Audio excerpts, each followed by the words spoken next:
They are requesting a call sign. It's, Rogue. Rogue One.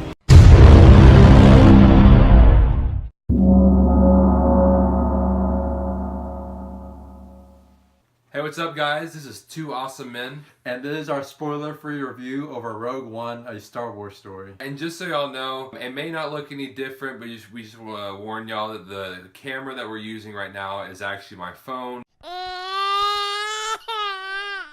This guy right here forgot to bring a battery and charge the actual camera, so we're using a phone right now. This movie is actually one of the most anticipated movies of the year, I would say. Probably the most anticipated movie of the entire year. And these Star Wars movies. Yeah, exactly. And so this is actually the very first of the anthology series from Star Wars. And so it's really cool to actually see this movie because it takes place before Episode 4. And after Episode 3. So we get to see what happens, how they actually figured out where the plans were for the Death Star, how to destroy it, and everything like that. Just to start off, I just want to say that I honestly thought this was a beautiful movie. In all honesty, I enjoyed it more than The Force Awakens, which I know a lot of people like The Force Awakens, but I honestly thought this was a better movie overall. I kind of thought they're pretty different movies in all honesty, because The Force Awakens, it aims a lot more towards comedy. It kind of reminded me of like a Marvel movie. Yeah, which they're both owned by Disney, but this movie, Rogue One, I felt that it was more of a serious movie. The only time there's any comedy in it was when the droid, I forgot what the droid's name was. He was like the only comedic part of the movie. I really did love the acting from most of all the people. Felicity Jones, I haven't seen her in much at all.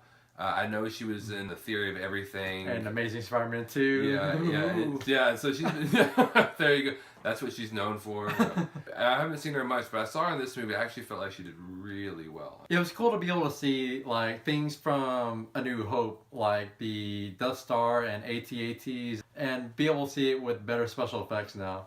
It was cool to be able to see the difference. And what I really loved about this movie is that none of it was forced. You knew what they were trying to do, you knew what they were trying to show us, but it wasn't like forced in there. It wasn't forced payment of homage. It wasn't forced references. It was all blended together really well. Unlike, and I'm gonna bring this movie up, which is Jurassic World, which wasn't an awful movie by any means, but they did have moments in that movie that were just totally off, and you're like, why did they put that in there? It's just random moments of payment of homage.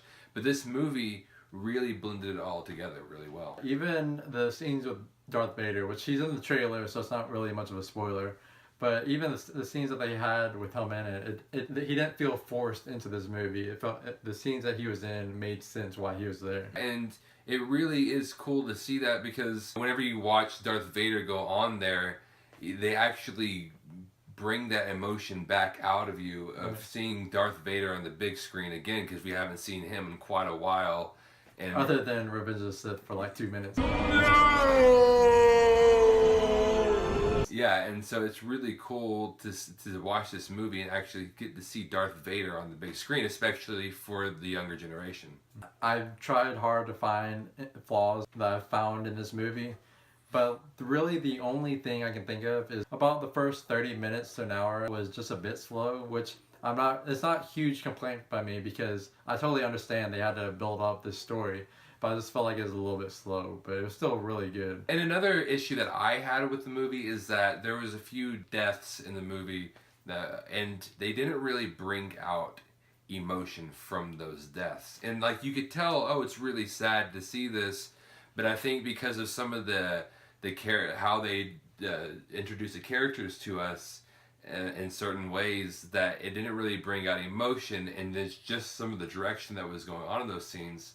I didn't really feel the sadness that I really felt like I was supposed to have. So yeah, overall, this movie, it did have its flaws in my opinion, but it didn't take over the entire movie as a whole. I really did enjoy this movie. I loved it a lot, and I'm going to go ahead and give this movie an A-. Like I've said before, I thought this movie was almost perfect. It was a beautiful movie. I just feel like the beginning was a little too slow. That was really the only thing that I have to say negative about it. I'm probably going to look back on this and hate myself for not giving it A+, but I'm going to give Rogue One an A. Alright guys, thank you so much for watching this video. We promise that we're going to, here soon, have more videos up. It's just that right now, time is not on our side. Yeah, we live an hour away, which we'll be living together really soon. So. Yeah, so we're going to have a lot more videos up. But thank you so much for sticking with us in this time. And we hope you'll see us again. So and don't forget, we do have a better camera. We just didn't have it for this video. Yeah, so thank you so much, and you will see us later.